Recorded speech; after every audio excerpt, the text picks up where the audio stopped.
Hola Juan, ¿cómo te va? Espero que estés bien. Bueno, acá está la clase prometida, la verdad me demoré un poquitito, pero bueno, espero que la puedas ver y aprovechar durante el finde.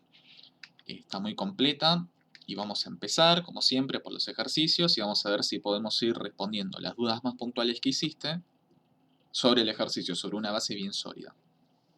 Acá está el ejercicio 4, si quieres poner pausa y léelo un poquitito, pero más o menos te hago el bosquejo acá. Como sea en cada uno de estos ejercicios, siempre igual. Mira, primero trazamos el eje X, después trazamos el eje Y, y después vamos a ir ubicando las cargas en el plano según nos diga el enunciado. Así, acá va a estar el punto de prueba, que era, si no me equivoco, el punto 0,1 me parece. Acá está, en el ejercicio A, carga situada en 0,1, donde vamos a hacer los cálculos, va a estar acá. Acá está la carga Q1, que tiene el campo E1, y como la carga es negativa, y la carga de prueba por convención siempre, como dije antes, es positiva, positivo con negativo, los opuestos se atraen, entonces voy a dibujar una flecha que parta de la carga de prueba y que se vaya acercando, que vaya apuntando a la carga negativa. Un puntito láser. Después, ¿qué viene?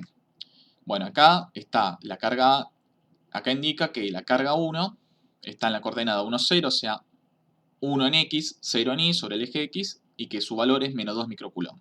Acordate que, por convención propia, digamos, azul significa que tiene carga negativa para los dibujos. Acá, bueno, empecé, el siguiente es la 3. La carga 3 se ubicaba en el punto 0,2, o sea, 0 para X, 2 para Y. Es negativa, la dibujo en azul. Entonces la carga de a prueba, que siempre se considera positiva, se va a atraer hacia la carga negativa. Bien. Entonces el campo va a terminar apuntando para arriba en este caso. Y nos faltaría la última carga, la carga 2. También es negativa, vale menos 2 microcoulomb. Está ubicada en la posición menos 1, 0, es decir, menos 1 en X para la izquierda, 0 en Y, me quedo ahí en el eje. Y lo mismo que antes, si la carga de prueba es positiva y la carga de prueba y la carga 2 es negativa, se van a atraer, entonces dibujo una flecha que apunte hacia la carga en cuestión. Algo que por ahí no aclaré. El ejercicio nunca me dice si la carga es negativa o positiva, la carga 3 sobre todo, es una incógnita, por eso acá está Q3 y no hay un número. Pero yo de antemano, mirando este dibujo, suponete que esta no está, enseguida me doy cuenta que la carga tiene que ser negativa. Porque fíjate que dice qué valor tiene que haber en Q3 para que esta verde que está acá, no experimente fuerza. Entonces, acá hay dos posibilidades, para el signo por lo menos. O que sea positivo o que sea negativo. ¿Qué pasa?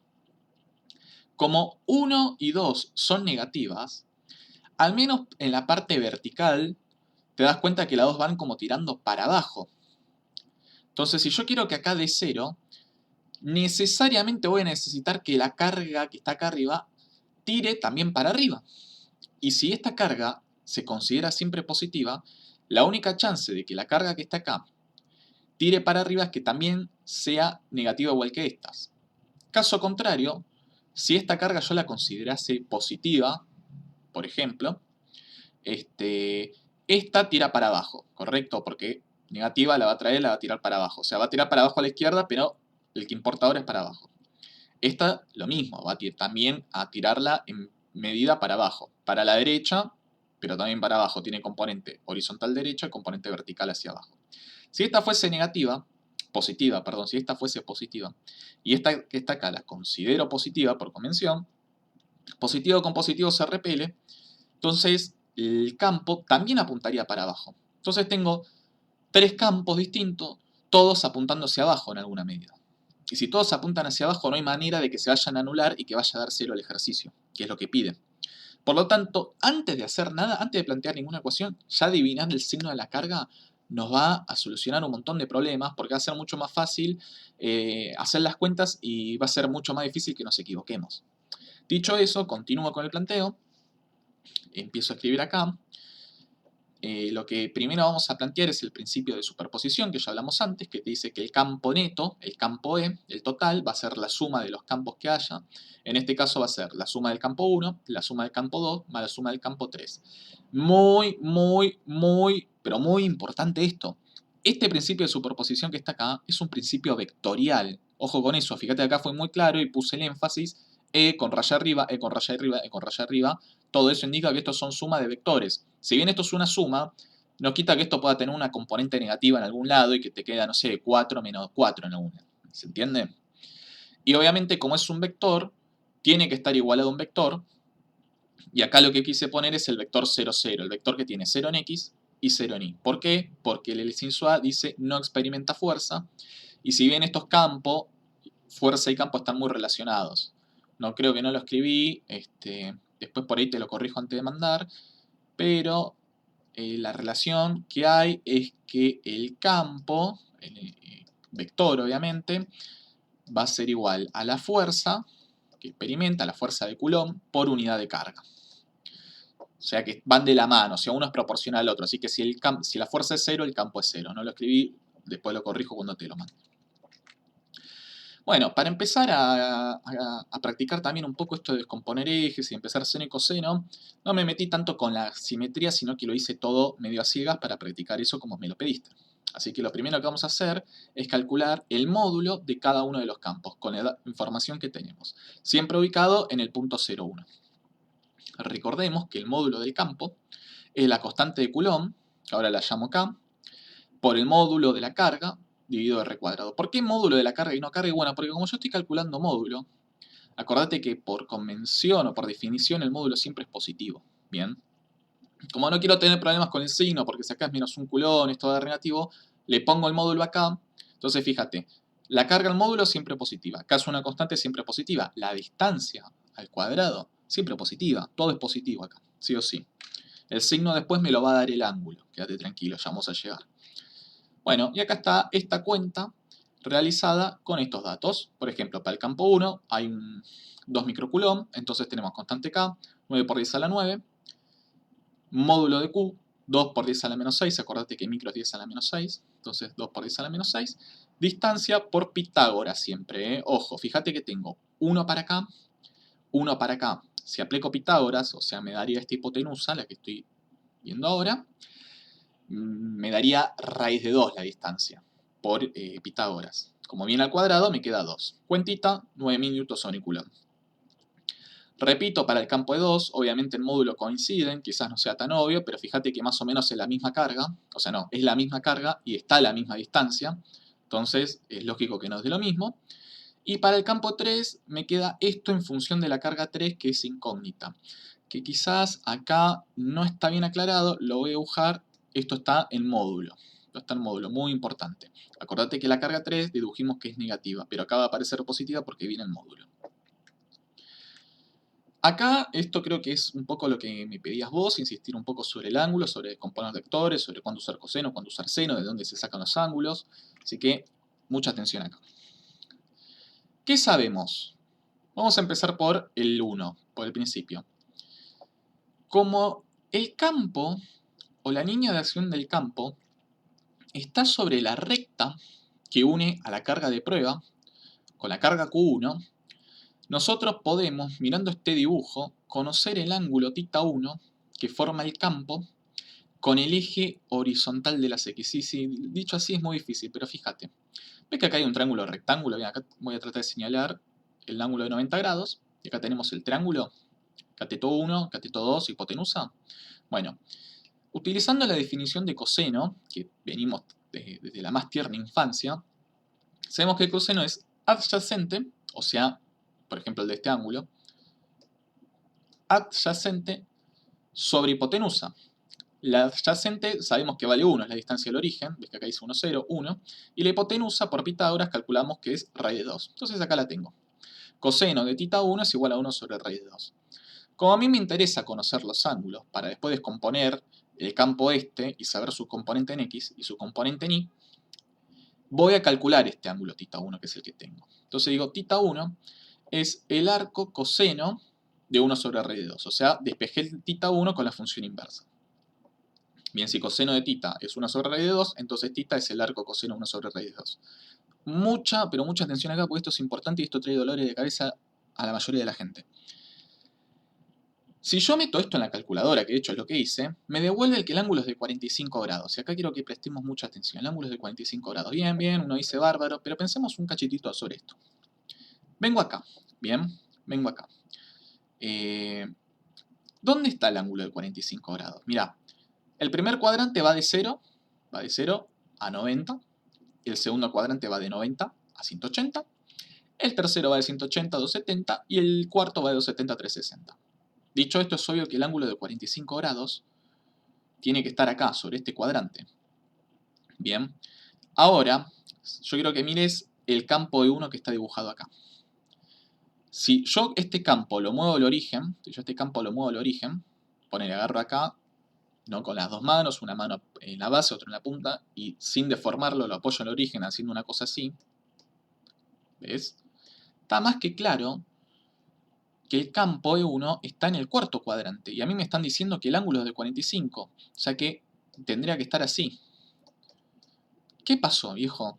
Bueno, acá hay un problema de la periodicidad del coseno y que no es una función inyectiva y un montón de cosas matemáticas que no quiero profundizar, pero cuando se trata de coseno, la calculadora siempre te va a devolver valores que van de 0 a 180.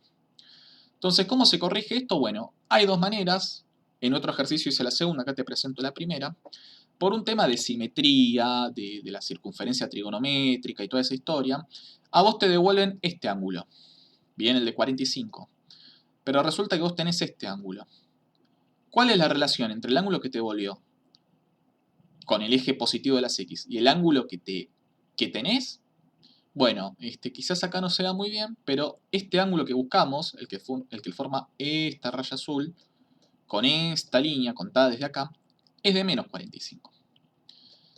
Con lo cual, sabemos que θ 1 no es esto en realidad, no es 45 grados, sino sabemos que θ 1 es menos 45 grados. Como desafío, te propongo que intentes poner el coseno de menos 45 en la calculadora y verifiques que da 1 sobre raíz de 2. Después poner el coseno de más 45 y verifiques que da lo mismo. Por eso hay problemas, porque dos valores diferentes tienen el mismo valor de coseno. Por eso a veces pasa esto. Yo en tu lugar trato de ponerme, me empezaría a preocupar, porque digo, uy, en el examen, ¿cómo me doy cuenta? Nada, es muy simple. Vos te fijás cómo tenés tu campo, te fijás qué ángulo te dio, dónde apunta uno, dónde apunta el otro. Si ves que coincide y tiene sentido, listo, se calculó bien. Si ves que no, lo tendrás que pensar un poco. O sea, no hay mucha vuelta. Puede ser que sea el mismo ángulo con valor negativo, o vamos a ver más adelante, se puede corregir sumando 180 o 360 según el caso. A ver si puedo. Déjame borrar acá. ¿Cómo era que era? Ahí está, borrar todo. Voy a poner pausa un segundito que quiero verificar algo. Bueno, volví de la pausa. Lo que quiero hacer, es la primera vez que lo hago, así que puede fallar. Acá no estoy en la presentación, sino que estoy como editando. Fíjate esto. Este era el campo de 1, ¿correcto? Lo que voy a hacer es moverlo hacia el origen. Este es el ángulo que vos tenés. Qué feo que se ve. Estas son todas las animaciones. Bueno, ¿qué pasa? A vos nos había dado 45 grados cuando buscamos el ángulo, pero está más que claro que acá no hay un ángulo de 45 grados, ¿bien? 45 grados sería en el eje positivo, es decir, voy a tratar de copiarlo, más o menos, esto lo pongo ahí, paciencia con esto, es la desventaja. 45 grados sería este, el que acabo de poner, este que está acá. Pero yo no tengo este, tengo el de abajo, y por ahí no sé si lo ves, pero el de arriba es un reflejo del de abajo. Es decir, si este ángulo, este que estoy recorriendo ahora con el mouse, es de 45, este va a ser de menos 45. Es decir, en vez de partir sobre el eje y subir 45 y tener este vector, voy a pararme en el eje, voy a bajar 45, que es lo mismo que decir avanzo a menos 45, digamos, y voy a tener el que tengo. Esa es una posibilidad de hacerlo. Después te voy a mostrar otra que por ahí cierra más. Ahora pongo en pausa de nuevo para volver a la presentación. Y esperemos que esto se entienda. Esto es muy preguntable. Si te queda duda, lo podemos ver 100 veces si hace falta. He vuelto. Para vos pasó un segundito, pero para mí pasó un poquito más. Volvemos a la presentación tal cual estaba. Y bueno, ya calculamos el ángulo con todo ese razonamiento que forma este vector E1 con el eje, si querés, negativo de las X. Vamos a calcular ahora el ángulo que forma el campo 2, E2. Repito el razonamiento y me pasa exactamente lo mismo. Fíjate, hay signos acá, así que ojo. La componente adyacente, fíjate una cosa, de nuevo como antes, vamos a repetir para que se entienda, vamos a machacar. Tengo un triángulo rectángulo, si querés, tengo un triángulo rectángulo. Bien. Fíjate que si yo moviese este vector en el origen, tendría una cosa así, ¿correcto? Y fíjate, componente adyacente, avancé -1 a la izquierda y la hipotenusa es raíz de 2. Si coseno es adyacente sobre hipotenusa, entonces coseno de θ 2 es -1 sobre raíz de 2. O sea, adyacente -1, hipotenusa raíz de 2. Despejo θ 2 como igual que acá, es un copy-paste casi, y obtengo el ángulo de 135 que me dio la calcu. Razono lo mismo. Acá hay 90 grados, acá hay 180, 270, 360. ¿Te das cuenta que 185 viene a estar por acá? Sería un vector que viene así. Y yo en realidad tengo como el reflejo, tengo un vector que viene ahí. Entonces, ¿cómo puedo relacionar yo este 135 que tengo acá con, si querés, uno que puede venir así? Bueno, por geometría, por la simetría del problema, total no hay mucha vuelta, sabés que si este es 135, este es menos 135. Es una manera de calcularlo. Por ahora me quedo con este método, después voy a mostrarte otro que es muy parecido, que te va a dar otro ángulo, pero que es lo mismo, porque acordate que por ser periódico, que por no ser inyectiva, puede haber distintos ángulos con mismos valores. La conclusión es que θ 2 es menos 135. De vuelta, ¿qué pasa si vos estás en el parcial y dudás? Te lo dibujás, listo, menos 135, ¿cómo tiene que ser? Así. Pero yo lo tengo para abajo, bueno, entonces es el negativo y listo. No pasa nada, no hay más que eso. Al principio cuesta un poco, pero una vez que lo agarrás, es medio segundo. Como siempre voy a tratar de borrar la marca para que no quede tan mamarracho. Y después θ 3, o sea el ángulo del vector 3, ni lo calculé, o sea lo impuse, 90 grados, y no me decís, ¿y por qué?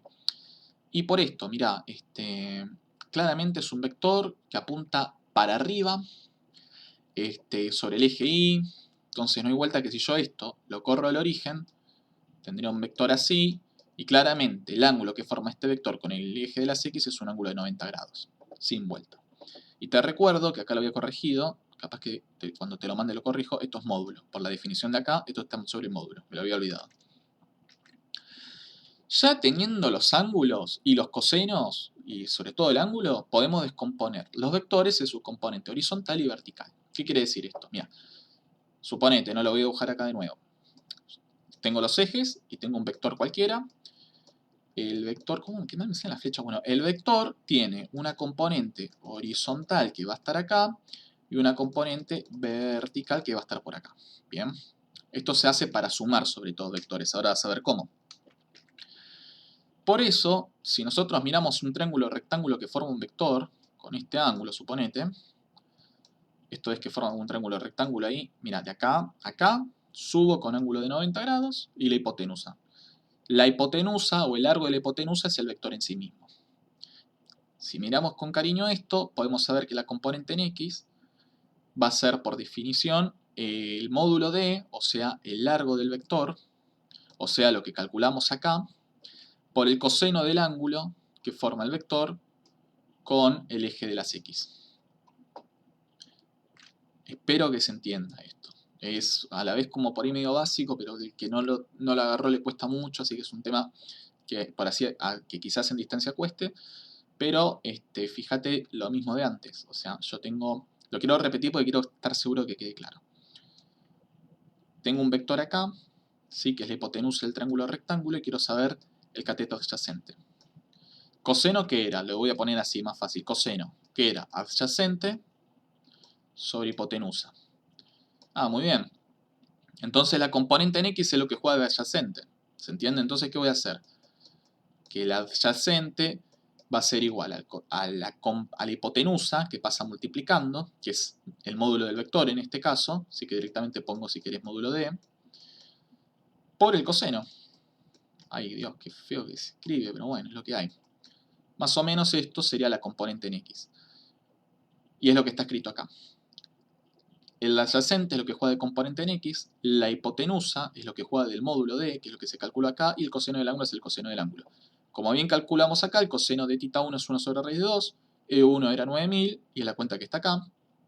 Calculé la componente en X del vector 1. Repito para el vector 2, y acá es muy importante que vayas verificando paso a paso. Está todo bien acá, tranquilo, está todo bien. Fíjate, E1, la componente en X me da positiva. ¿Tiene sentido? Sí, porque yo miro E1 y me doy cuenta que a medida que voy en la dirección de 1, suponete que yo parto acá y sigo al vector E1, claramente la componente en X va avanzando. Bien, es como yo parto acá, ¿qué componente tengo en X? 0. Me moví hasta acá, ¿qué componente tengo en X? Y una positiva. Evidentemente, avanzar por E1 implica avanzar en el sentido de las X.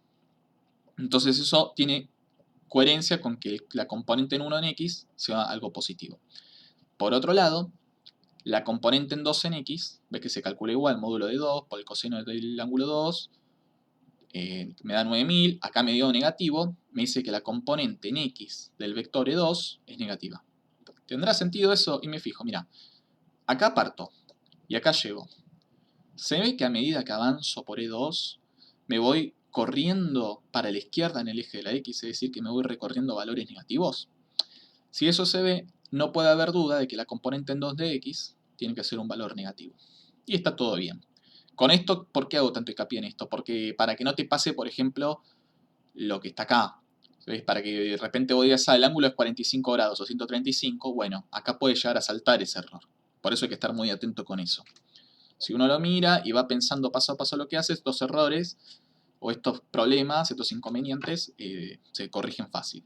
Si uno hace cuenta ciegamente, se pueden filtrar estos errores y después darnos problemas en el futuro a nosotros. Eso solo. Y bueno, como siempre, si el campo 3 es un campo vertical hacia arriba, puro en Y, nada en X, ves que a medida que recorro en 3 no avanzo nada en la dirección de X, siempre estoy en X igual 0, acá directamente puse que 3 en X vale 0. Obviamente, puedo valer esta cuenta, E3 en X es igual a módulo de 3 por coseno de tita 3 era 90, coseno de 90 da 0 y nos devuelve este valor. Pero bueno, yo ya lo mandé ahí de una. Sigamos. Copié el mismo dibujo. ¿Ves el que está acá? Está acá, porque está bueno siempre tener a la vista esto. Vamos a descomponer vectores en sus componentes horizontales y verticales. Copié lo que tenía antes para tener la componente horizontal a la vista, la componente en X. ¿Qué va a pasar con la componente en Y? Es muy parecido. O sea, es lo mismo que esto, pero en vez de coseno, con seno. Módulo 9000, igual que antes, módulo 9000. Y acá el seno de tita 1 me dio menos 1 sobre raíz de 2. ¿Cómo sé el seno de tita 1? Y bueno, conocía el valor de tita 1, que era de menos 45, estaba en la diapositiva anterior. Seno de menos 45 me devolvió este número. Y me da este valor. Solamente porque el ángulo de 45 es que esto es 1 sobre raíz de 2 y esto es menos 1 sobre raíz de 2. Puede valer cualquier cosa, no tienen por qué coincidir y nada raro. Este puede valer 0,7 y este puede valer algo de 0,3, ¿entendés? Una cosa así. Siempre pensar en esto, sobre todo si despejamos el ángulo del coseno, muy atento cuando calculemos la componente en Y con el seno. Fíjate, E1 en Y me da negativa. ¿Tiene sentido? Igual que antes. Fíjate, a medida que avanzo por E1, voy bajando el valor en Y, con lo cual tiene sentido que la componente en Y sea negativa, para chequear bien el tema del ángulo que como no nos cabe la calculadora. Repito para E2, me da también lo mismo, negativa. Sí, esto tiene que ver por la simetría del problema, que se repitan los números, no pasa nada. Y vuelvo a pensar, che, me dio negativo, ¿tendrá sentido? Y mira, me paro acá y digo, a medida que avanzo por E2, es decir, que me muevo de la base hacia la punta de la flecha por E2, claramente voy bajando a la componente en Y. Así que está todo ok con que sea negativa. Y en el caso de 3, ya sabemos que coincide todo el módulo, es un vector puro en Y, entonces en la diapo anterior el módulo de 3 era 9 por 10 a la 9 por Q3, lo puse así como está. Puedo repetir la cuenta y vas a ver que seno de 90 es 1 y llegas a esto. Sigamos. Armo los vectores. Esta parte es importante sobre todo en lo conceptual, en la teórica, en lo que estás haciendo. Vos estás calculando campos, y el campo es un campo vectorial, ¿qué es el campo? Digamos, más o menos lo que te plantea es que vos tenés una carga ahí, lo que la carga va a generar en todo el espacio es un campo en donde en cada punto del espacio vas a tener un vector que apunte hacia la carga en este caso. Entonces es importante que siempre te acuerdes de eso, de que el campo es un vector, es un campo vectorial. Así que cuando te preguntan por campos tenés que responder sí o sí por vectores. ¿Cómo se arma? Bueno, ya tengo la componente en X del E1, tengo la componente en Y. El campo de 1 simplemente va a ser en X en la dirección de Y más EY en la dirección también de... O sea, EX en la dirección de X, que se expresa así. La dirección de X se suele representar con un inversor, que sería como esto. Este cosito rojo es lo que le da el carácter vectorial, si no son suma de números, ¿sí? Es una notación, nada más. Y la componente en Y en J versor. Ves que acá tengo 6364 que tiene que ver con este, y acá tengo menos 6364 que tiene que ver con este. ¿Qué representa esta notación? Lo que te quiere decir es, te paras en el origen y querés obtener el vector E1, bueno, te mueves 6364 para la dirección de Y, o sea, para la derecha, y después te mueves menos 6364 para la dirección de J, o sea, para abajo, porque es negativo. Entonces llegás a este punto, si querés. Bueno, y 6 para allá, menos 6 para allá. Si te querés construir el vector, tenés que pararte en el origen y dibujar una flecha que vaya del origen al punto donde llegaste. Y esta flecha roja, en teoría, debería ser igual a esta flecha azul. O sea, son lo mismo, los dos son I1. Esta es una forma de construirlo y de representarlo. ¿Por qué lo hacemos así? Ahora vas a ver, porque es muy fácil de sumar esto. Y acordate que el principio de superposición es una suma de vectores. Dicho esto, procedo con el campo de 2. Fíjate, componente en X menos 6364, menos 6364 en X. Componente en Y, menos 6364, componente en Y, menos 6364. También. Entonces, ¿qué quiere decir eso? Y bueno, mira, lo voy a hacer acá para que no sea tanto enchastre. Me paro en el origen, avanzo 6 y pico para acá, o 6000 y pico para la izquierda, porque es negativo. Después avanzo de ahí menos 6000 para abajo, porque también es negativo. Llego a este punto, y si dibujo desde el origen hasta el punto que llegue, obtengo el vector E2. ¿Ves que más o menos tiene la misma forma? Apunta para abajo a la izquierda, esta apunta para abajo a la izquierda. Es eso. Y por supuesto, por completitud, el vector E3, que tiene 0 en Y, porque es bien vertical, es puro en Y, puro en Y, puro en Y. Entonces 0 en el Y versor, no avanzo nada en la componente horizontal. Y si querés 9 por 10 a la 9 en J versor. ¿Cómo construyo este vector? Bueno, lo mismo. Me paro en el origen, avanzo 0 en la componente horizontal y me muevo un número en la componente vertical, es decir, llego hasta acá. Y ahí tengo el vector en cuestión. Voy a borrar porque esto es muy feo y no me gusta, la verdad me da cosa de verlo así. Acá está un poquito mejor. Bueno. Y nada, ahora aplico el principio de superposición porque ya tengo todos los vectores en juego. La suma del campo total, el campo neto, es la suma de los campos que tenía. Esto es una sumatoria, simplemente representar que hay que sumar todo. Acá está como compacta, acá descompuesto. Y entonces fíjate, ¿cómo se suma esto? Componente a componente. Los que están en X con los que están en X, los que están en Y con los que están en Y. O si querés, los que están en inversor con los que están en inversor y los que están en J versor con los que están en J versor. Y acordate, esto es una muy mala mía, prometo corregirlo cuando te mande el archivo. Esto es todo módulo, porque si no va a haber problemas más adelante. ¿Sí? Entonces, ¿qué fue acá? Tengo 6364 acá, menos 6364 ahí y 0 ahí. Entonces en J asocio todo. Mira, en Y, perdón, asocio todo.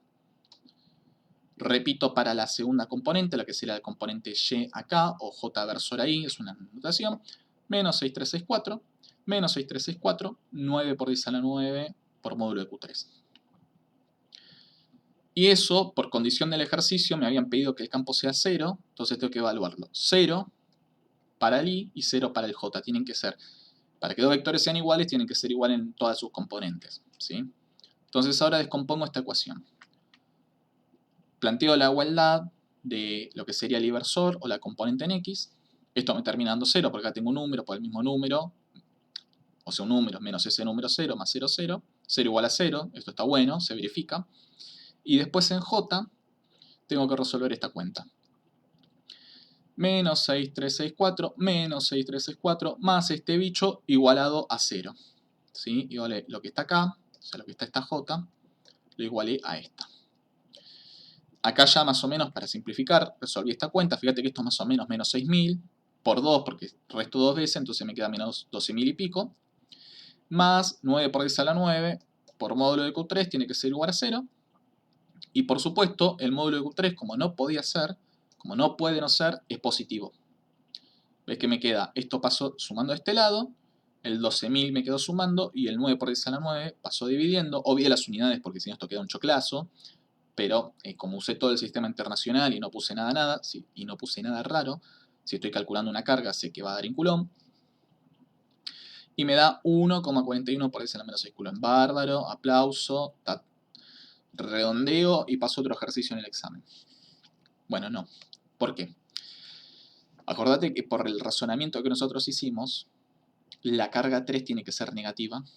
Y acá digo positivo y no hay ningún error, porque acá estoy calculando el módulo de la carga 3. El módulo mata el signo. Entonces ahora le voy a poner yo el signo a la fuerza. Yo dije que iba a ser negativa, entonces voy a informar el valor negativo. Y esa es la respuesta. Más grande y en verde para que no se confunda con lo demás. La respuesta final es menos 1,41 por 10 a la menos 6 Coulomb. Siempre importante, a la hora de las respuestas, siempre va la unidad. Siempre. Eso no puede no estar la unidad en la respuesta. Si te pones muy riguroso y más papista que el papa, no debería faltar en ningún lado. En lo personal y en mi experiencia, si vos acá te la salteás para que esto quede más agradable, no pasa nada. Mientras no cometas ningún error, va a estar todo bien. Pero en la respuesta siempre con unidad. Ves que acá no puse nada, puse números, pero después informé unidad, Coulomb. Si no, esto queda muy largo, tengo que poner 6,364 newton sobre Coulomb, newton sobre Coulomb, newton sobre Coulomb, newton sobre Coulomb cuadrado. Y fíjate que ya tenía como poco espacio. Pero nada, ese tip. Si vas a responder algo, con su unidad. Si te preguntan por un vector, respondes un vector.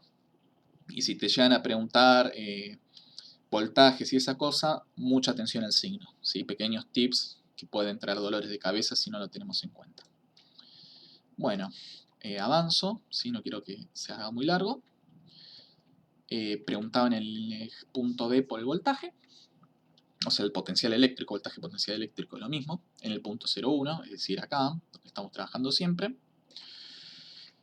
Y para eso te presento esta ecuación de uso, que no es necesario plantear la integral, sino que te dice que voltaje es K por Q sobre R, y muy importante esto, K por Q, no módulo de Q, K por Q, acá hay signos, ojo con eso. Y acá una advertencia, decir que esta B representa el potencial eléctrico para una carga puntual, o sea, para cada una de estas cargas, planteando que el potencial en infinito vale 0, por todo lo que hablamos en la clase anterior. ¿Sí? Para tener presente eso, no olvidar de dónde sale. Aplicás el principio de superposición, acordate que esto es una suma algebraica. ¿Sí? Por ejemplo, yo digo B1 más B2 más B3, alguno de estos cuando le ponga el número puede quedar negativo. Atención. Y después, bueno, planteo la ecuación ya genérica, ves que cada B es K por Q sobre R, entonces el B1 es carga de 1 dividido la distancia en 1, el B2 es carga de 2 dividido la distancia 2, el B3 es carga de 3 dividido la distancia 3, y la misma acá que la constante de Coulomb de toda la vida. Acá, ¿qué hice? Saqué factor común K, que era 9 por 10 a la 9 con su unidad, entre paréntesis, Q1 sobre R1, Q2 sobre R2, Q3 sobre R3. Como siempre, Q1 valía 2 por 10 a la menos 6, la distancia al punto es raíz de 2 por Pitágoras, si recordemos eso, viene acá. Lo mismo para Q2, porque fíjate, la misma carga y está a la misma distancia, así que me da el mismo número. Tengo 2 por 10 a la menos 6 la carga, la distancia por Pitágoras, raíz de 2. Y después, por lo que calculamos antes, también negativa, menos 1,41 por 10 a la menos 6 para Q3, y la distancia es 1. ¿Por qué? Bueno, porque este era el punto 0,1. Este es el punto 0,2. De 2 a 1 hay 1 de distancia, puse 1. Y acá está la unidad, fíjate, newton metro cuadrado Coulomb cuadrado es la unidad del K, Coulomb sobre metro es la unidad de lo que sería Q sobre R, ¿no? Q en carga Coulomb, R distancia al metro. Fíjate que Coulomb se me va con este Coulomb, Newton se me va con este metro, y a lo que ya habíamos hecho antes, Newton por metro es Joule, me queda Joule arriba, Coulomb abajo, y esto es lo que es la unidad de volts, ¿sí? Que volts es energía por unidad de carga. Y acá está el resultado de la cuenta.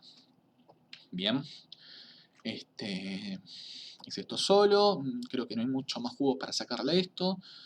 Simplemente pensar un poco y cualquier cosa me preguntás. Pero para no dilatar el tema, vamos a ir al ejercicio 5, el último. ¿sí? Sé que voy rápido, pero bueno, es porque no quiero que dure 2 horas el video tampoco. Lo dejo ahí para que lo leas, pon una pausa y léelo tranquilo. Si ya pusiste la pausa y renovaste, yo voy a seguir. Vamos a hacer el mismo bosquejo de siempre, ¿sí? El mismo esquemita. Eje X, eje Y. Dibujo la carga A, que me decían que estaba en el punto 0,2. Y como yo voy a estudiar la fuerza en el origen, parto siempre de acá.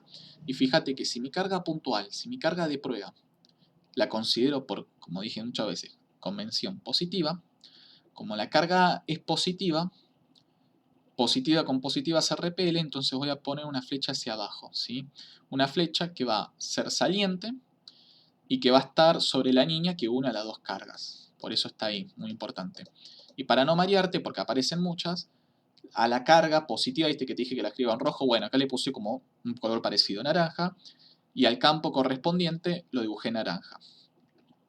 Después aparece la carga B en el punto 0-2, de también 3 por 10 a la menos 6 coulomb. Obviamente, positiva con positiva se va a terminar repeliendo, entonces la carga de prueba iría hacia arriba. O tendría un campo que apunta hacia arriba, ¿sí? Sobre la línea que une a los dos puntos. Y bueno, el campo que hay como consecuencia de la carga B es esta flecha roja, en ese punto. Y después me hablan de una carga C y D, que están ubicadas en el punto 4,2 y 4-2, las cuales no sé si dice que es negativa, lo pensé yo, sí, lo puse yo, pero que las voy a suponer negativas, ahora te digo por qué, y están dibujadas. Fíjate, si la carga de prueba es positiva, y esta la considero negativa en principio, voy a tener una flecha que parta de la carga de prueba y apunte hacia acá, y tengo esta, la celestita con la celestita, y lo mismo para el azul. ¿Por qué me di cuenta enseguida que tiene que ser negativa esta carga? Que además son iguales, son Q y Q. Me di cuenta de eso porque te piden que en el eje de coordenadas, o sea acá en este punto, el campo tenga un valor neto en el eje horizontal. Ves que dice 4 por 10 al cubo en Y. Es decir, me piden un campo que apunte así más o menos, ¿no? Este sería el campo que piden acá. Quieren un campo que apunte en esta dirección. Enseguida me di cuenta que con la naranja y la roja el campo se me cancela. Estas se van a anular acá. No van a terminar molestando. ¿Por qué me di cuenta enseguida? Mirá, tienen el mismo valor, 3 por 10 a la menos 6, 3 por 10 a la menos 6. Y están a la misma distancia. ¿Ves que la roja y la naranja como que se cancelan? Este tira con cierta fuerza para arriba y este tira con la misma fuerza para abajo. ¡Pum! Se cancelan en ese punto.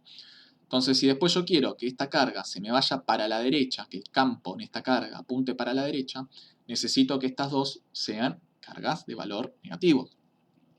Porque caso contrario, esta la repelería así, si fuese positiva, y esta como tiene que ser igual por enunciado, la repelería así. Entonces yo ya sé que esto tira para la izquierda, arriba a la izquierda, esto tira para abajo a la izquierda, entonces la resultante más o menos viene ahí. Más o menos. Y no puede ser, porque a mí me piden que apunte a la derecha y esto me da todo para la izquierda. Dicho esto, voy a, como siempre, a borrar para que quede más prolijo y se entienda más. Y voy a empezar a plantear las cuentas, como siempre. Planteo el principio de superposición. Esto que me parece que faltaría acá un más. Esto fue por copy-paste, esto está un poquitito mal, pero más o menos la idea es la misma. Se suman todos los campos y tienen que dar lo que pide el enunciado. 4 por 10 a la 3 en la componente en I y 0 en J. Primero, como siempre, calculo el módulo de los campos con la misma ecuación.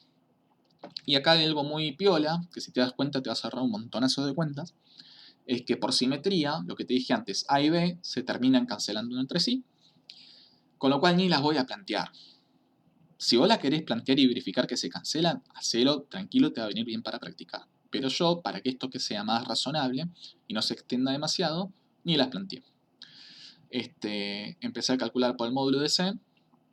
Lo mismo, K, 9 por 10 a la 9 con su unidad. Módulo de Q lo dejé así porque es una incógnita, no lo sé. Dividido radio cuadrado, o sea, la distancia. Fíjate que si esto es 4, tengo como un, más o menos, este triángulo rectángulo. Esta es la distancia, la hipotenusa. Esto es 4, o sea que por Pitágoras vale 16 cuando eleve al cuadrado. Estos dos, cuando eleve al cuadrado me queda 4, entonces 16 más 4, 20. Le saco la raíz si querés, me da raíz de 20 la distancia, y bueno, como piden la distancia al cuadrado, recupero el 20 de antes. 9 por 10 a la 9 dividido 20, la carga queda fuera como incógnita, tengo este valor. Fíjate que para el campo D pasa exactamente lo mismo, porque como un espejo voy a avanzar 4 en el eje horizontal y después voy a bajar 2 en el vertical. Entonces voy a tener 16 acá. Acá tendría, si querés, menos 12 al cuadrado 4. Entonces por Pitágoras la suma de los cosos al cuadrado da 20. Y recupero este valor. ¿Sí? Esto sería el R cuadrado. Metro cuadrado, voy a cambiarlo de idea ahora. Metro cuadrado. Bueno, trabajo con las unidades y obtengo este bicho. El mismo valor da. Sigo porque voy a buscar los ángulos. También por simetría sé que las componentes verticales de C y D se cancelan. Es lo mismo de antes. A ver, voy a borrar para que se vea mejor. Ahí. Pero ves que este tira con una intensidad para arriba, este tira con la misma intensidad para abajo. ¿Cómo se sabe eso? Porque están a la misma distancia y tienen el mismo valor de carga. Entonces eso me habilita a mí a pensar en eso. Así que lo que dije acá, se van a cancelar. Pero para practicar voy a descomponerlos igual, porque quiero practicar un poquito el tema del coseno y el seno y cómo se descompone un vector. Yo hasta ahora lo que conozco es el módulo, o sea, el largo de la flecha, pero quiero saber en qué ángulo apunta exactamente, o sea, quiero saber este ángulo, y si querés, este ángulo, o ya vamos a ver que puede ser otro, y después ver cuál es la componente en X, es decir, cuánto vale acá, y la componente en Y, es decir, cuánto vale su valor en Y. Vamos a verlo, vamos a verlo. Igual que antes. Vamos con C. C era esta, me parece, ¿no? Sí, C era esta. Coseno lo sabemos porque, mira, tenemos el lado adyacente y teníamos la hipotenusa. ¿Te acordás? Ahí, adyacente e hipotenusa. Coseno es el adyacente que vale 4 dividido la hipotenusa que nos dio raíz de 20. Despejo el coseno, despejo el ángulo con arco coseno de este bicho y me da 26,57 grados. A ver qué pasó acá. 26,57 da en el primer cuadrante. Miro acá y resulta de que mi vector está en el primer cuadrante. Listo, ya está. Ya está, este ángulo es el que va. No hago más nada, me quedo con este. Muy lindo todo. A ver en D, si tenemos la misma suerte. Fíjate que el valor termina dando lo mismo, porque si querés, el triángulo rectángulo de D, voy a ver si lo puedo dibujar en otro color, en celestito, va a tener esta componente adyacente y después va a ir para abajo. Y voy a tener este triángulo rectángulo. Como estos triángulos son, acá está el semejantes, digamos, ves que este triángulo azul es más o menos el rojo, pero mirando para abajo, como que yo agarro esta punta y la tuerzo y queda mirando para abajo. Fíjate que tiene la misma componente adyacente, 4, y tiene la misma hipotenusa, raíz de 20. Con lo cual, yo calculo el ángulo y me da 26,57, igual que acá, el mismo. Pero escúchame, 26,57 dijimos que es este, y este apunta para abajo. ¿Qué puedo hacer? Al igual que antes, decir, bueno, si este es 26, mirando un poco el dibujo, si querés comencé, te búscalo en una hoja cuadriculada, a escala, y míralo, te vas a dar cuenta que este ángulo podría ser menos 26,57. Menos 26,57. Pero mira lo que hice acá. Acá hice algo para que veas que hay otras maneras. Yo hice esto, mira. A ver si no se me borró. Todo. Borró. Ya, no se quiso ir. Ahí va, ahí se tardó. Yo muchas veces es piola conocer el ángulo que forma con el X, con el eje positivo de las X. Es decir, me interesa saber este ángulo. Este ángulo sería un ángulo posible. El otro ángulo posible es este. O mido el grande o mido el chiquito. Fíjate que el ángulo grande es la vuelta entera menos el chiquito. La vuelta entera es 360. Le resto el chiquito, que este ángulo, si querés, es igual a este. O sea, este es 26 para arriba y este sería menos 26 para abajo.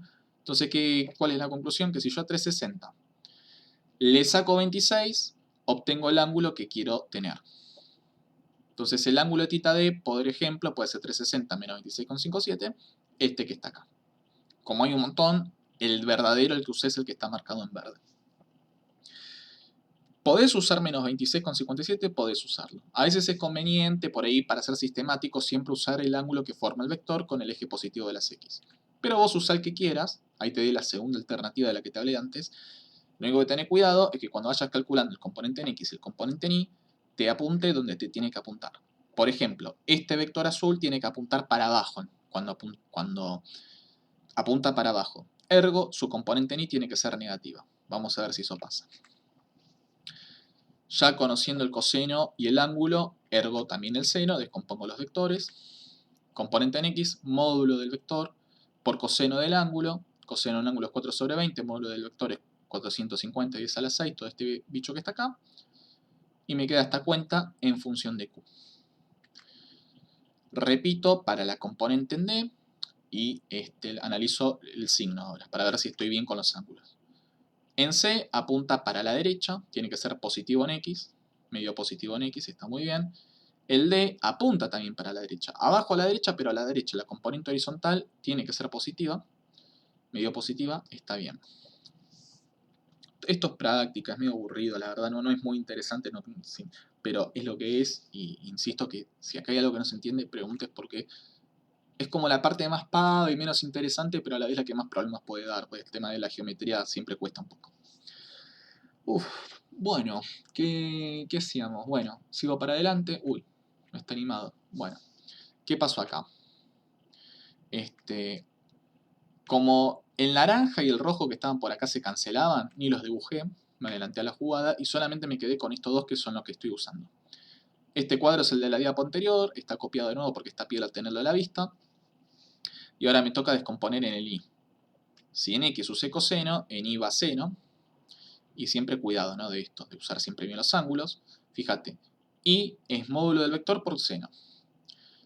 Como el ángulo lo habíamos despejado acá, pongo seno de 26,57, me devuelve este número, me da un número, este valor de acá si querés, 450 por esa 6 por este valor, recupero esto, siempre en función del módulo de Q,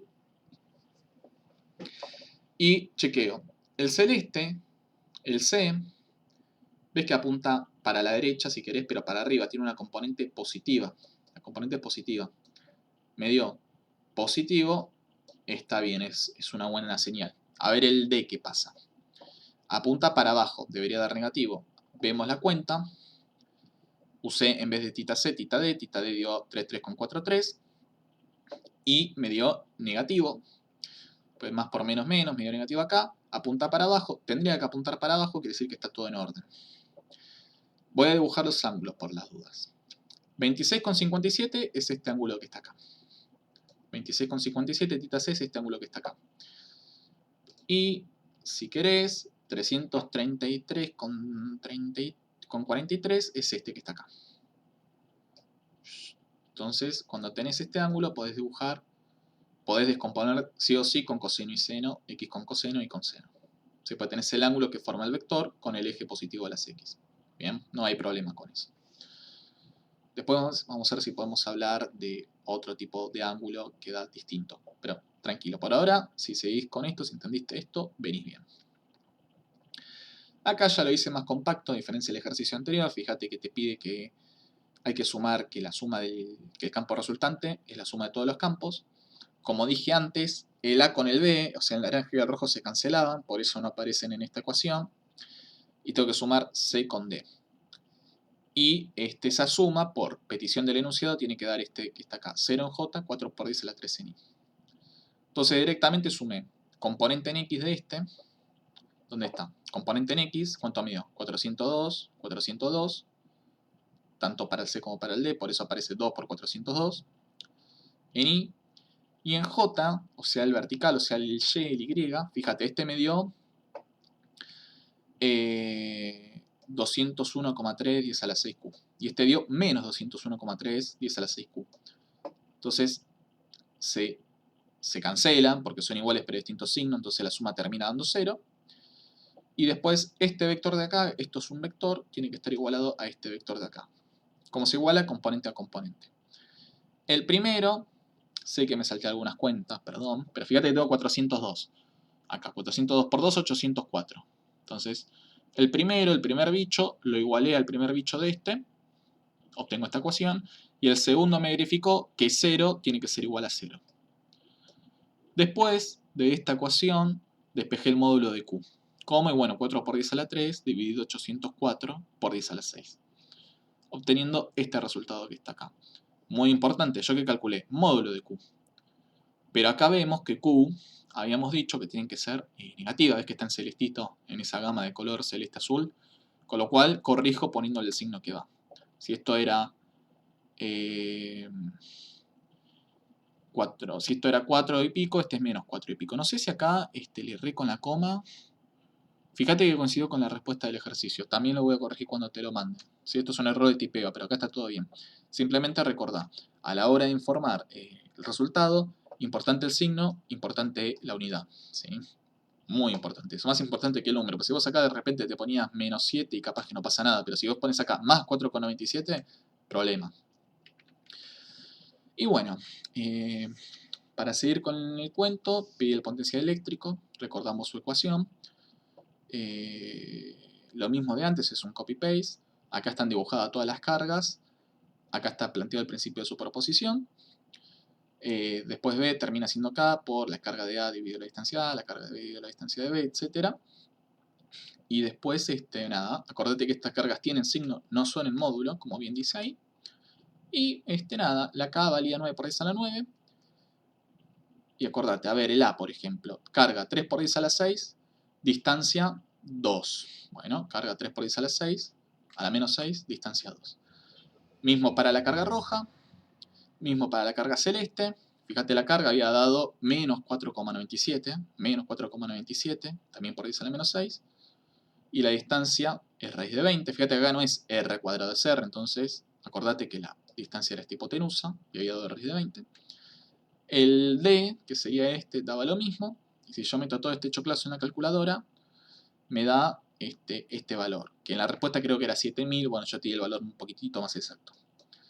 Y acordate, este juego de signos por ahí es importante. Fíjate, creo que ya lo habíamos hecho antes, no lo voy a repetir. Pero nada, es este procedimiento, digamos. ¿Cómo seguía? Bueno, habías hecho una consulta con respecto a qué pasa con el K, qué pasa con 4 pi igual a 0, cómo se relacionan, qué onda con eso. Bueno, te dice este cuentito. No es muy riguroso, pero puede llegar a entender de dónde sale, por lo menos. No te va a ayudar mucho a la hora de hacer ejercicios, pero por ahí te despeja la duda y eso está bueno. Que más o menos hice un copy-paste del email y decía consulta, entender la constante de 1 dividido 4pi, es decir, por qué la aplicamos. Y acá está este cuentito, mira. Lo que dice acá básicamente es que escribirlo acá, escribirlo 1 sobre 4pi epsilon 0, es lo mismo, es una constante. Es una forma diferente de llamar al mismo número, si querés. Y acá dice el texto, son las mismas constantes, escrito de diferente forma. Primero surgió la segunda, o sea, primero surgió esta, porque el 4pi está relacionado con la geometría del problema y el epsilon 0 está asociado al medio material. Acá te di el nombre que se le puso al epsilon 0, no te rompa la cabeza, es un nombre. Quizás más adelante lo entiendas un poco mejor si lo seguís estudiando, pero se llama permeabilidad del campo eléctrico en el vacío. Acordate que estamos viendo electroestática y estamos viendo cargas en el vacío. ¿Por qué es piola esta constante? Porque si vos dejás de estar en el vacío, esto te queda igual, pero te cambia este valor de epsilon 0 y le ponen epsilon del material. Pero no nos adelantemos. Simplemente entendé que K y 4pi epsilon 0 son constantes. Iguales, son lo mismo, pero llamado de distinta manera. Y como esto por ahí, decía el cuentito, como esto por ahí es medio choclo, es medio feo, asusta un poquito, a algunas personas se les ocurre decir, che, mira, esto llamalo K y chao, ¿entendés? Listo, qué tanta historia.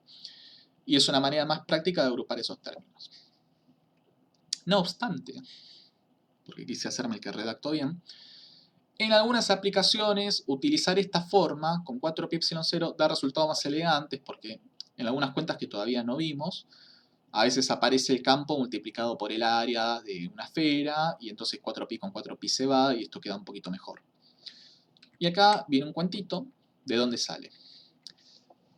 Y hay que, por eso te digo que no vale la pena romperse la cabeza con esto, pero esto que está acá se llama flujo y se calcula por el campo, es proporcional al campo por la superficie. Fíjate acá, esto es una carga puntual, en el vacío, solita. Este es el campo eléctrico, es un campo eléctrico que apunta, se dice radialmente hacia afuera, sería como centrífugo, le dicen algunos, ¿sí? Es como que es saliente porque es una carga positiva. Y lo que vas a hacer es considerar una esfera imaginaria. Una esfera imaginaria que es lo que se dice superficie equipotencial. Ves que es como mucha zaraza, pero bueno, es para que veas. Esto si querés llevarlo a otro ámbito, imagínate, qué sé yo, vos querés ver esto se llama flujo, ¿correcto? Vos podés calcular el flujo de tu canilla de agua multiplicando el caudal, o sea, la cantidad de kilos de agua que saca por segundo, y multiplicarlo por el área de la canilla. Bueno, también se puede calcular el flujo de un campo multiplicando el campo por el área. No te mates, ¿sí? Yo te lo digo para que veas más o menos de dónde salen las cosas. Por la geometría, por esta geometría, esta área es esférica, sería como esta esfera de acá, que está en 2D porque es una proyección, pero esto sería un dibujo en 3D, entonces esto se amplía y te da una esfera. Entonces el área o la superficie de una esfera es 4pi radio cuadrado, y si juntás la info te queda que el flujo es proporcional al campo por 4pi radio cuadrado, fíjate que va agarrando color esto. Y después despejás el módulo del campo de acá, te queda que es proporcional, no igual, proporcional. ¿Qué significa que algo es proporcional? Que es esto multiplicado por algo, pero no es esto exactamente. ¿Sí? Es como que está incompleto. Y nada, fíjate que ya se va apareciendo un poco. Y bien lo que digo acá, bueno, a grandes rasgos ya tenemos un poquito la fórmula del campo eléctrico. Fíjate que dice que el campo eléctrico es más o menos un bicho dividido 4pi radio cuadrado. Y fíjate cómo es el que usamos al principio. Un bicho dividido 4pi radio cuadrado y bueno, el epsilon 0. Acá faltan hacer varias cosas, pero te cuento un poco cómo fue saliendo, cómo se fue deduciendo esto. Tiene que ver un poco con la geometría del problema, como te dije antes. Una carga puntual implica un campo radial. Acordate que la superficie equipotencial es perpendicular, ves que siempre son perpendiculares. Entonces, algo perpendicular, algo radial es una esfera, o sea, un montón de sutilezas que por ahí no vale la pena meterse ahora. Y bueno, esto te da la forma del campo, básicamente. Pero bueno, por ahí usar estos medio choclos, medio feo, entonces alguien dijo, che, mira, esto llámalo acá y listo, simplificate la vida. Nada más. Cualquier cosa, pregúntame todo lo que necesites, yo ya te estoy mandando esto. Voy a ver si corrijo las cosas que te dije que iba a corregir.